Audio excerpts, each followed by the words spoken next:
Hello everyone, అందరికీ నమస్తే. అందరూ ఎలా ఉన్నారండి? బాగున్నారా? నేనైతే చాలా బాగున్నానండి.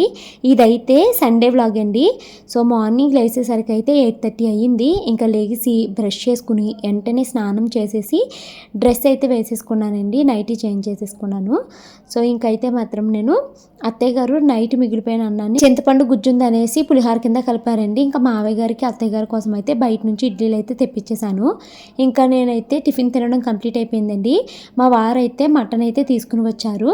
ఒక షాప్లో ఒక అర కేజీ, ఇంకొక షాప్లో ఇంకొక అర కేజీ తీసుకున్నారంట. ఫస్ట్ వెళ్ళిన షాప్లో అన్నీ బోన్సే కొట్టేస్తున్నారు, మెత్తన ముక్కలు వేయట్లేదు అనేసి వేరే షాప్కి వెళ్ళారంటండి. మీరు అంటారు కదా ఎక్కువ కూర వేయట్లేదు అనేసి.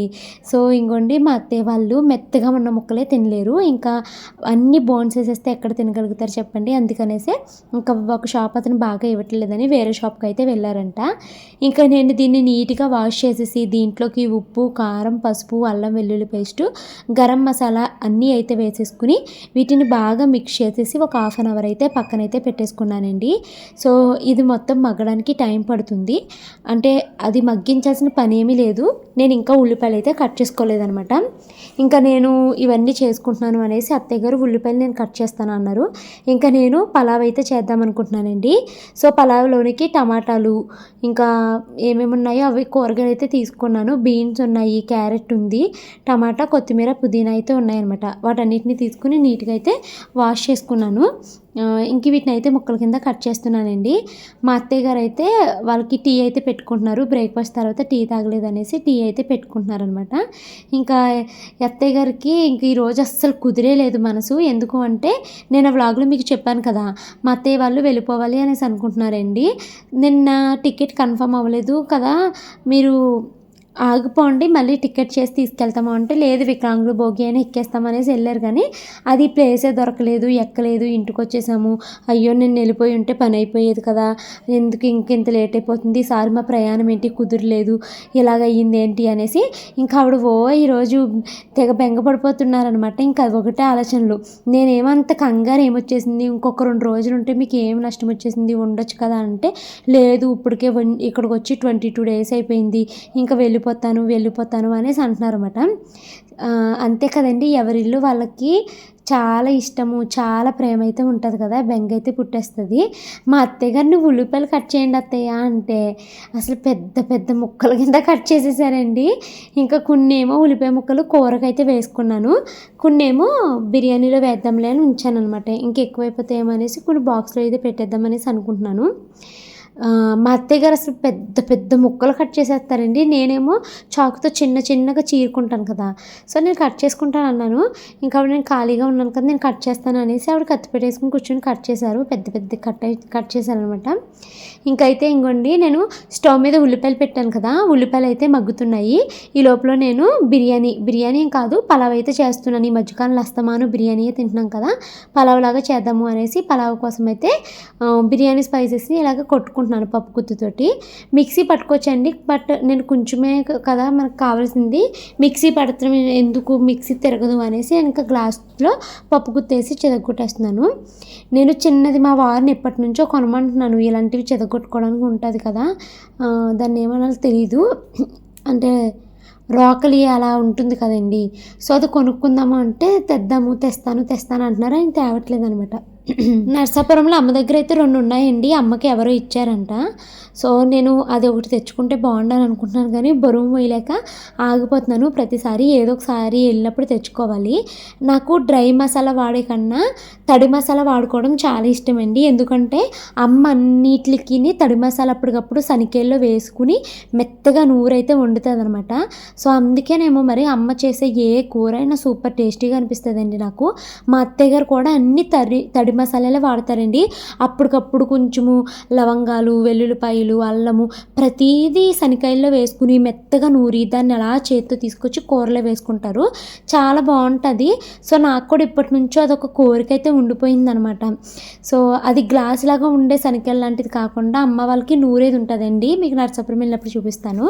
సో అవి అమ్మ దగ్గర 2 ఉన్నాయి, ఇది పట్టుకెళ్ళమ్మా నాకు ఎవరో ఇచ్చిందే కదా పర్వాలేదు అనేసి అంటుంది. ఈసారి మరి తీసుకురాగలిగితే తెచ్చుకుంటాను. ఎందుకంటే డ్రై మసాలా కన్నా తడి మసాలా అప్పటికప్పుడు ఫ్రెష్గా చేసుకోవచ్చు, టేస్ట్ కూడా బాగుంటుంది కదండి. సో ఇంకోండి ఒక స్టవ్ మీద అయితే నేను కుక్కర్ పెట్టేశాను, దాంట్లో కూర అయితే రెడీ అవుతుంది. ఇంకా నెక్స్ట్ ఇండస్ వ్యాలీలో తీసుకున్న ఈ బిర్యానీ పాట్ అయితే పెట్టుకున్నాను. దీన్ని చాలా కాలం అయిందండి తీసుకుని, ఇలా ఎక్కువగా చేయాల్సినప్పుడు వచ్చినప్పుడు మాత్రమే దీన్ని అయితే బయటికి తీసుకుంటాను అనమాట. ఇంకా దీంట్లోకి అయితే నేను ఫస్ట్ ఉల్లిపాయలు స్పైసెస్ అవి వేసి బాగా మగ్గనిచ్చేసిన తర్వాత దీంట్లోకి అల్లం వెల్లుల్లి పేస్టు నేను చేతితో కుమ్మాను కదా దాన్ని మెత్తగాని, అది కూడా వేసేసుకున్నాను బిర్యానీది. ఇంకా దీంట్లోకి కొంచెం సాల్ట్ అయితే వేసేసుకుంటున్నానండి. ఇంకా ఎలాగో ఇవన్నీ మగ్గపెట్టడమే కాబట్టి కూరగాయలు ఏవైతే కట్ చేశానో అవి కూడా వేసేస్తున్నాను. ఇలా వెజిటేబుల్ పలావ్ కింద కానీ లేకపోతే బిర్యానీ కింద చేసుకున్నప్పుడు మన దగ్గర ఎన్ని రకాల కూరగాయలు ఉంటే అన్ని కూరగాయలు వేసుకున్నాం అనుకోండి, చాలా చాలా టేస్టీగా వస్తుంది. యాక్చువల్లీ ఈరోజు నేను వెజిటేబుల్ బిర్యానీ చేద్దాం అనుకున్నాను, బట్ మా ఇంట్లో బాస్మతి రైస్ లేదు, నేను గమనించుకోలేదు. సో ఇంకా మనము సోనా మైసూరితో చేస్తున్నాం కదా, పలావ్ కింద చేసేద్దాం అనేసి ఇంకా పలావ్ లాగా చేస్తాను అనమాట. లేకపోతే బాస్మతి రైస్ ఉంటే దాన్ని కొంచెం ఉడికిచ్చేసి దీంట్లో వేసేసి అలా చేసేదాన్నేమో, బట్ ఇంకా అది లేదు. సో ఏది ఉంటే దాంతో అడ్జస్ట్ అయిపోతాం, బెటర్ కదండి. ఇంకైతే ఇంకోండి నేను కూరగాయలు మగ్గబెట్టాను కదా, సో ఈ మగ్గడానికి టైం పడుతుంది కదా, ఈ లోపల నేను పలావ్లోకి ఎంత వాటర్ కావాలో అంత తీసుకున్నాను. నేను ఇప్పుడు 5 గ్లాసుల బియ్యం అయితే చేస్తున్నానండి. సో 5 గ్లాసులకి 5 రెళ్ళు 10 గ్లాసులు వాటర్ అయితే తీసుకుంటున్నాను అనమాట. ఇప్పుడు 5 గ్లాసులు ఎందుకు చేస్తున్నాను అంటే, ఈరోజు అత్తయ్య మావయ్య ఎట్టి పరిస్థితుల్లో మేము వెళ్ళిపోతామని అంటున్నారు. అందుకనేసి మా వారు పొద్దుటి నుంచి చూడగా ఏదో 4 o'clockకి చర్లపల్లి నుంచి వెళ్ళేది ఒక ట్రైన్ అయితే ఉంది, దానికి ఎక్కిస్తాను అన్నారు. అదేమో విజయవాడ వరకు వెళ్తుందంట. ఇంకా విజయవాడలో నుంచి ఇంకొక ట్రైన్కి అయితే మా వారు బుక్ చేసేసారు. సో ఇంకా అది ఎక్కేసి వాళ్ళు నిడదవోలు అయితే వెళ్ళిపోతారనమాట. మార్నింగ్ 5 o'clock అయితే వెళ్ళిపోతారు. సో ఇంకా మళ్ళీ వాళ్ళు ట్రైన్లో తినడానికి కావాలి కదా, ఇప్పుడు 4 o'clock ఎక్కేస్తే నైట్ 10 కల్లా ఆకలేస్తుంది కదా అనేసి కొంచెం ఎక్కువ క్వాంటిటీలోనే పలావ్ అయితే చేస్తున్నానండి. సో ఇప్పుడు మేము తినగా మిగిలింది వాళ్ళు పట్టుకెళ్ళిపోతారు అనేసి. ఇంకొండి వాటర్ అయితే మరిగిపోయింది. సో దీంట్లోకి నేను ముందుగానే నీట్గా వాష్ చేసుకున్నటువంటి సోనా మైసూరి బియ్యం అయితే ఇందులో వేసేసుకుంటున్నాను. అలాగే కొత్తిమీర పుదీనా కూడా కట్ చేసుకుని పక్కన పెట్టుకున్నానండి, దాన్ని కూడా దీంట్లోకి అయితే వేసేసుకున్నాను. అయితే అది నేను వేసినప్పుడు వీడియో క్లిప్ రికార్డ్ అవ్వలేదు, అందుకనేసి ఇక్కడ మీకు ముందుగానే వాయిస్ ఓవర్లో చెప్పేస్తున్నాను అనమాట. ఇంకోండి వీడియో క్లిప్ అది రికార్డ్ అవ్వలేదు. ఇంతేనండి, బాగా మిక్స్ చేసేసి ఉప్పు అవి చూసుకుని మూత పెట్టేసుకుంటే కొద్దిసేపటికి మనకి రైస్ అయితే ఇలా ఉడుకుతూ ఉంటుంది. వాటర్ మొత్తం ఎవాపరేట్ చేయాలి. ఒక పక్కన ఈ పలావ్ అయితే రెడీ అవుతూ ఉంది, మరో పక్కనేమో విజిల్స్ అయిపోయినాయండి. సో దాన్ని అయితే నేను ఓపెన్ చేసేసి వాటర్ని అయితే ఎవాపరేట్ అయ్యే వరకు స్టవ్ మీద అయితే పెట్టాను. సో ఇంకా టైం వేస్ట్ ఎందుకు, అవన్నీ అయ్యే లోపల నేను ఈ గిన్నెలన్నింటినీ క్లీన్ చేసేద్దాము అనేసి మార్నింగ్ బ్రేక్ఫాస్ట్ తర్వాత వచ్చిన గిన్నెలన్నింటినీ నేను త్వరగా అయితే క్లీన్ చేసేసుకుంటున్నాను. సో ఇంకా నా వంట పూర్తి అయ్యే లోపల, అంటే ఆ రైస్ పూర్తిగా అయ్యే లోపల పలావు, ఈ లోపల ఈ గిన్నెలన్నింటినీ తోమడం అయితే కంప్లీట్ అయిపోయిందండి. ఇంకా ఈ గిన్నెలు తోమేసిన తర్వాత షాను మను వాళ్ళిద్దరికీ నేను చక్కగా నలుగు పెట్టి స్నానాలు అయితే చేయించేశాను. ఈరోజు తలస్నానం చేపిద్దాం అనుకున్నానండి, కానీ నిన్న షానుకి ఫీవర్ అయితే వచ్చింది. మరి ఆ ఫీవర్ ఎందుకు వచ్చిందో తెలీదు, జస్ట్ ఒక 5 ml పారాసిటమాల్ వేయగానే తగ్గిపోయింది. ఇంక మళ్ళీ నైట్కి కూడా ఏమీ ఫీవర్ లాంటిది ఏమీ రాలేదనమాట. సో ఇంకా ఫస్ట్ మనుకి స్నానం చేయించేసి తర్వాత షానుకి అయితే స్నానాలు చేయించేసాను. ఇంకా అత్తయ్య గారు పిల్లలిద్దరికి జెల్ అయితే వేసేసారండి. ఇక్కడ మా మను వచ్చేసి నాకు అది తినాలనిపిస్తుంది ఇది తినాలనిపిస్తుంది అనేసి వచ్చి చెప్తుంది అనమాట. ఇంకా వాళ్ళ డాడీతో పాటు వీళ్ళు బయటికి వెళ్ళి ఒక డ్రాగన్ ఫ్రూట్ ఇంకా మ్యాంగోస్ ఇవన్నీ అయితే కొనుక్కొని తెచ్చుకున్నారనమాట. ఇంకా నేను క్విక్గా త్వరగా గిన్నెలన్నింటినీ అయితే క్లీన్ చేసేసుకున్నాను. నాకు ఈ గిన్నెలు క్లీన్ అయ్యేసరికి ఫుడ్ అయితే రెడీ అయిపోయిందండి. సో వంట పని పూర్తి అయ్యేసరికి 12:30 అయ్యిందనమాట. నాకు మా ఎదురింటి వాళ్ళ అత్తయ్య గారిది బర్త్డే అంటండి, 80వ పుట్టినరోజు అంట. సో అక్కడికి రమ్మని చెప్పారు లంచ్కి. కానీ ఈ తెలంగాణలో లంచ్ అని చెప్తారు, కానీ లంచ్ వేళ తినేసరికి 4 o'clock అవుతుందండి. నాక ఎర్లీగా తినడం అలవాటు కదా, సరే ఒకసారి ఇంట్లో తినేద్దాము, తర్వాత వాళ్ళు భోజనాలు పెట్టినప్పుడు మళ్ళీ వెళ్ళి అక్కడ ఇంకోసారి తిందాము అనేసి నేను పిల్లలిద్దరికీ తినిపించిన తర్వాత నేను కూడా తినేసానండి. సో ఇంకా మావయ్య గారు ఇంకా ఆకలేయట్లేదు, టిఫిన్ లేట్గా తిన్నాం కదా అని అన్నారు. కానీ నాకేంటంటే వేడివేడిగా తింటేనే టేస్ట్ అనేది బాగా తెలుస్తుంది. చల్లారిపోయిన తర్వాత ఎంత టేస్టీగా ఉన్నా కూడా అంత టేస్ట్ అయితే అనిపించదండి. సో లేదు కుదరదు, వేడిగానే తినాలి, మీరు వేడిగా తింటేనే టేస్ట్ బాగుంటుంది, రండి అనేసి అందరినీ పిలిచాను. సో అందరూ అయితే ఇక్కడికి వచ్చి కూర్చున్నారు. సో 1:30 కల్లా అందరిది లంచ్ అయితే కంప్లీట్ అయిపోయిందండి. సో ఫస్ట్ అయితే నేను పిల్లలిద్దరికీ పెడుతున్నాను, వాళ్ళకి నేను తినిపిస్తాను అనమాట. తర్వాత మావయ్య గారికి అత్తయ్య గారికి మా వారికి కూడా పెట్టేశాను. సో వాళ్ళు తింటూ చాలా బాగుంది అన్నారు. మా ఆయన మాత్రం కొంచెము పలావ్ తన్నేసినట్టు ఉంది, అంత టేస్టీగా రాలేదని అన్నారు. నాకు ఇంక కోపం వచ్చేసింది అనమాట. అత్తయ్య గారు మావయ్య గారు వీళ్ళంతా బాగుందని తిన్నారు, నీకు మాత్రం తన్నేసిందా పలావు అనేసి నేను మా ఆయనతోటి అన్నాను అనమాట. ఇంకా ఆయన ఏం మాట్లాడలేదు. నిజంగా చాలా బాగుందండి వేడివేడిగాని. కూర మాత్రం కొంచెం పలచగా కట్టేశాను, ఎందుకంటే పలావ్ చేసినప్పుడు గ్రేవీ కలుపుకోవడానికి ఉండట్లేదు, దగ్గరికి అంతా ఎగరబెట్టేస్తుంటే. సో అది ఎలా వచ్చిందంటే మొన్న మేము మనాలిలో తిన్నాం కదా, పులుసులాగా వచ్చిందంట చూసారు, అలా మటన్ పులుసులాగా వచ్చిందనమాట. బట్ బాగుంది కలుపుకొని తినడానికి. ఇంకా మా వారైతే మ్యాంగోలు కట్ చేసేసారు. ఇంకా ఆయన చేతులు కడుక్కొని వచ్చారు, ఇలా వచ్చి కూర్చోండి భోజనం చేదురుగానంటే ఇంకా ఆయన అయితే కూర్చున్నారు. ఇంకా మేమంతా కలిసి భోజనం అయితే చేస్తున్నామండి. మా అత్తయ్య మావయ్య అయితే చాలా తక్కువ తిన్నారన్నమాట. నేనేమనుకున్నాను, మేమంతా ఇప్పుడు తినేగా మిగిలిపోతుంది కదా, ఆ మిగిలిపోయింది వాళ్ళకి బాక్స్లో పెట్టిచ్చేద్దాము సరిపోతుంది, నైట్ నేను ఈ కూరలోకి అన్నం వండుకుంటే సరిపోతుంది అని అనుకుంటే మా అత్తయ్య వాళ్ళు ఏం చేశారు, కొద్దిగా తిన్నారు, ఆకలియట్లేదు అనేసి.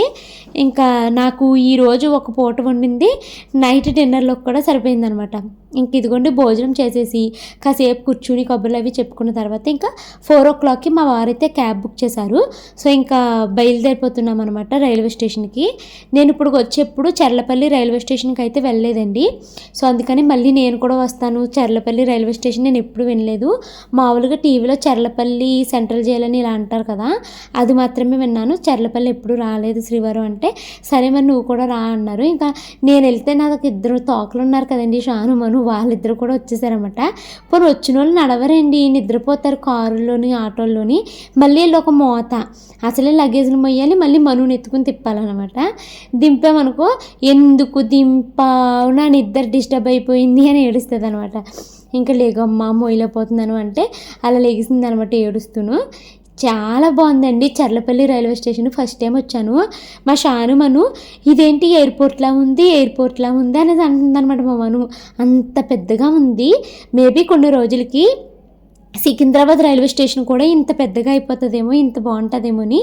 సో ఇంకా మా వారు ట్రైన్ ఎక్కడ వస్తుంది ఏంటని చూసి ఆ ప్లాట్ఫామ్ దగ్గరికి అయితే తీసుకుని వెళ్తున్నారు. ఇలా పైకి వచ్చేసరికి ఎంత బాగుందో అని మేమైతే వావ్ అనుకున్నాము. మా షాను మను అయితే మాత్రం ఇది ఎయిర్పోర్టేనేమో, ఎయిర్పోర్ట్ లాగా ఉంది, ఇంత పెద్దగా ఉంది అనేసి అంటుందన్నమాట. మా షాను అయితే కంపారిజన్ కూడా చేస్తుందండి.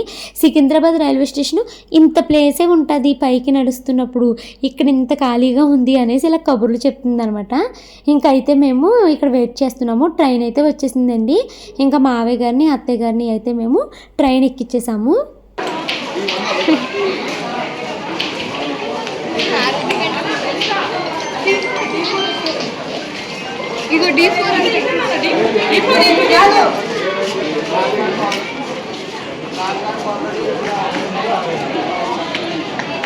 జాగ్రత్తగానండి అత్తయ్య గారు, తినండి అవి పాడేయకండి.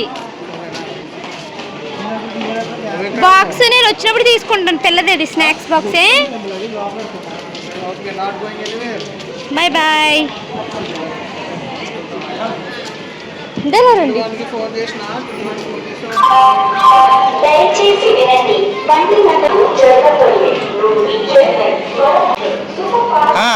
చెప్పు ఏ కదిలిపించా. 63 64 మావయ్య గారు 63 64 63 64.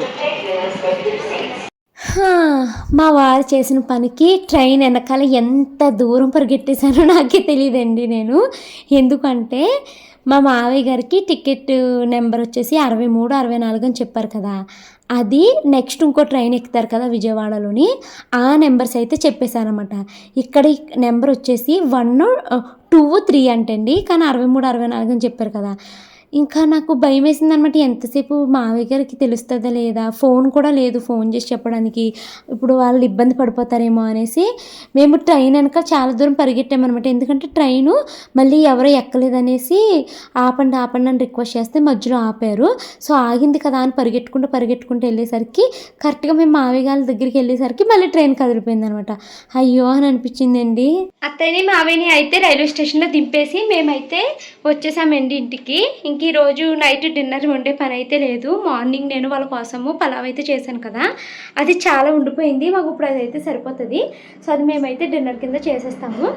ఇంకా నేను ఇప్పుడు పప్పు రుబ్బాలి, తర్వాత ఏమో గిన్నెలు అవి క్లీన్ చేసుకుని ఇంక ఇదిగోండి బట్టలు అయితే ఉన్నాయి, అయితే మడతలు పెట్టాలి. సో త్వరగా ఈ పనులు అయితే కంప్లీట్ చేసేస్తాను. అత్తయ్య గారిని, మావయ్య గారిని రైల్వే స్టేషన్‌లో దింపేసిన తర్వాత ఇంటికొచ్చానండి. ఇంటికొచ్చేసరికి నాకు ఫుల్లు నిద్రొచ్చేసింది. మేము ట్రైన్‌లోనే వచ్చేసాము ఇంటికి. అక్కడ నుంచి మళ్ళీ ఆటో కట్టించుకున్నామనమాట సికింద్రాబాద్ నుంచి. ఇంకా ఇంటికొచ్చేసరికి నాకు బాగా నిద్రొచ్చిందండి. జస్ట్ అలా కాసేపు నడుము వాల్దామనుకుని ఒక హాఫ్ అన్ అవర్ వరకు నిద్రపోయాననమాట. అప్పుడు మళ్ళీ సడన్‌గా ఎందుకో మెలుకువ వచ్చేసింది. అయ్య బాబోయ్! తలుపు లేదు, ఏమీ లేదు, ఇలా పడుకుని పోయానేంటి మొద్దుదానిలాగా అనేసి మళ్ళీ వెంటనే లేసుకొని చూసుకున్నాననమాట. ఇంతకీ మా వారు ఇంట్లోనే ఉన్నారంట. ఇంకా లేచిన తర్వాత ఎందుకో బాగా ఆకలేసేసిందండి. సో ఇంకా నేను మార్నింగ్ మిగిలిపోయిన పలావ్ ఉంది కదా, సో అది క్విక్గా అయితే తినేసాను. ఇంకా 7:30 కల్లా మాది డిన్నర్ అయితే కంప్లీట్ అయిపోయింది. ఇంకా నేను ఇమీడియట్గా డిన్నర్ తర్వాత వచ్చిన గిన్నెలు అయితే క్లీన్ చేసేసాను. ఇంకా అప్పుడు వీడియో ఏమీ షూట్ చేయలేదండి, ఎందుకంటే కరెంట్ పోయిందనమాట. సో టార్చ్ లైట్ వేసుకుని గిన్నెలు అయితే క్లీన్ చేసేసాను. ఇంకా నేను అమ్మతో ఫోన్ మాట్లాడుతూ పప్పు అయితే కడిగేసుకున్నానండి. రేపు మా ఇంటికి అక్క వాళ్ళు అయితే వస్తున్నారు ఒక పని మీద. సో రేపు అయితే వాళ్ళకి మళ్ళీ టిఫిన్ వేయాలి కదా, మార్నింగ్ 6 ఆ టైంకి అయితే వచ్చేస్తారు. సో ఇంకా వాళ్ళకి టిఫిన్ వేయడానికి ఏమి పిండేది లేదు అనేసి మినపప్పు అయితే నానబెట్టాను ఇందాకడే రైల్వే స్టేషన్కి వెళ్ళడానికి ముందు. సో ఇంకా దాన్ని అయితే నీట్గా కడిగేసి గ్రైండర్లో అయితే వేసేసానండి. నిజానికి నాకు బాగా రెస్ట్ తీసుకోవాలని అనిపిస్తుందండి. చాలా డేస్గా చాలా అలసిపోయినట్టుంది. ట్రిప్కి వెళ్ళామా, ట్రిప్ నుంచి వచ్చిన నుంచి ఒకటే పని అండి. బట్టలు ఉతుక్కోవడము, ఆరేసుకోవడము, మడతలు పెట్టుకోవడము, ఇల్లు సర్దుకోవడము, ఇలాగ ఒకటే పని సరిపోయింది. అలాగే ఇంట్లో కూడా ఉంటాయి కదా రెగ్యులర్గా చేసే పనులు కూడా కామన్గా ఉంటాయి. వాటితో పాటు ట్రిప్ నుంచి వచ్చిన బట్టలు ఇవన్నీ ఉతుక్కోవడం, ఇలాగ చాలా పని ఉంది కదా. సో నాకు ఏంటంటే ఒక పక్కన పనులు చేసుకోవాలి, ప్లస్ నా డైలీ వ్లాగింగ్ని కూడా కంటిన్యూగా చేయాలి కదా. కొంచెం వర్క్ ఎక్కువగానే చేసినట్టుంది. నిద్ర అయితే ప్రాపర్గా లేదండి. సో నాకు అసలు ఈ రోజు ఆ పప్పు రుబ్బబుద్ధి కాలేదు, ఏం చేయబుద్ధి కాలేదు. అలా నిద్రపోతే బాగుండని అనిపించిందండి. ఇంకా తప్పదు, నానబెట్టాను రుబ్బాలి కదా అనేసి అలా రుబ్బుతున్నాను అనమాట. రెస్ట్ తీసుకుంటే బాగుండు అనిపించింది. ఇంకెంతలేండి, ఇంకొక రోజు 1-2 రోజులు చేస్తాను, తర్వాత నేను నరసాపురం వెళ్ళిపోతున్నాను కదా. సో అక్కడ హ్యాపీగా రెస్ట్గా ఉండొచ్చు ఒక 1 వీక్ అలాగా. నాకు నిజంగా చాలా రెస్ట్ తీసుకోవాలన్నట్టుగా అనిపించిందండి. చాలా ఒక 1 వీక్ నుంచి రన్నింగ్ రేస్లా చేస్తున్నాను పనులు, అలాగే టైంకి వీడియోస్ ఎడిటింగ్ చేయడం ఇవన్నీ. ఇంకా గిన్నెలు తోమేశాను, పప్పు రుబ్బేశాను, పిండి కూడా కలిపేశాను. ఇంక పడుకుందాం అనుకున్నానండి. కాకపోతే ఈ గ్యాస్ స్టవ్ అంతా మొత్తం చిన్నవి బ్యాడ్ స్మెల్ వచ్చే చీమలు ఉంటాయి కదండి, అవన్నీ పట్టేసినాయి అనమాట. ఇలా ఉంటే నాకు చాలా చిరాకు వచ్చేస్తుందండి. మళ్ళీ రేపు మార్నింగే లేచి బోల్డ్ వంట పని చేయాల్సింది ఉంది. సో అందుకనేసి నేను ఇప్పుడు నైట్ క్లీన్ చేసేసుకుని పడుకున్నాను అనుకో, మార్నింగ్కి నీట్గా ఉంటాయి కదా. సో అందుకనేసి దీన్ని అయితే క్లీన్ చేసేసి మొత్తము తడిబట్టతో అయితే మొత్తం తుడిచేసాను అనమాట. సో వాటర్ పోసి ఎందుకు కడగను అంటే కిందకి వచ్చేస్తాయండి, గిన్నెలన్నిటిలోకి వెళ్ళిపోతాయి. అప్పుడు మళ్ళీ ఎన్ని కడుక్కోవడం పెద్ద డబల్ పని. సో క్లాత్తోనే వైప్ చేస్తానండి. సో వంటగదిలో పని అయితే కంప్లీట్ అయిపోయిందండి. ఇంకా నేను చేసుకోవాల్సిన ఎడిటింగ్స్ అయితే చాలా ఉండిపోయింది. ఒక కొలాబరేషన్ ఉంది, ఇంకా డైలీ వ్లాగ్స్ 2 ఉండిపోయినాయి ఎడిటింగ్ చేయాల్సినవి. వాటిని అయితే కంప్లీట్ చేసేసుకోవాలి. టైం అయితే 10 అయ్యిందండి. ఇంట్లో పనులన్నీ పూర్తి చేసేసాను, పప్పు రుబ్బేసాను, గ్రైండర్ ఇవన్నీ క్లీన్ చేశాను, ఇంకా గ్యాస్ స్టవ్ను కూడా క్లీన్ చేశాను. యాక్చువల్లీ రేపు క్లీన్ చేద్దాము ఊరెళ్ళే ముందు అనుకున్నాను, కానీ ఇంకా అది చీమలు అనమాట, గబ్బు చీమలు వచ్చేస్తున్నాయండి. సో ఇంకా అందుకని మొత్తం నీట్గా కడిగేసి అయితే శుభ్రం చేసేసాను. ఇంకా లాస్ట్గా మిగిలిన పని ఈ బట్టలు మడతెట్టాలి, కానీ నాకు ఇప్పుడు టైం లేదు. నేను కొంచెం కంప్లీట్ చేయాల్సిన ఎడిటింగ్ అయితే ఉందనమాట. సో ఈ బట్టలు ఇంకా రేపు మడతలు పెడతానండి. ఎలాగో మావి గారు లేరు కదా ఈ మంచం మీద పడుకోవడానికి. సో బట్టలు అయితే రేపు మడతలు పెడతాను. ఇప్పుడు త్వరగా నేను 2 వ్లాగ్స్ ఉన్నాయి ఫోన్లోని, ఆ 2 వ్లాగ్స్ ఎడిటింగ్ కంప్లీట్ చేసుకోవాలి. తర్వాత ఏమో కొన్ని షార్ట్స్ ఉన్నాయి, వాటిని కూడా కంప్లీట్ చేయాలన్నమాట. సో ఈ వ్లాగ్ అయితే ఇక్కడితే ఎండ్ చేస్తున్నానండి. ఈ వీడియో నచ్చితే కనుక లైక్ చేసి కామెంట్ చేయండి. Thank you so much for watching this video. Bye bye.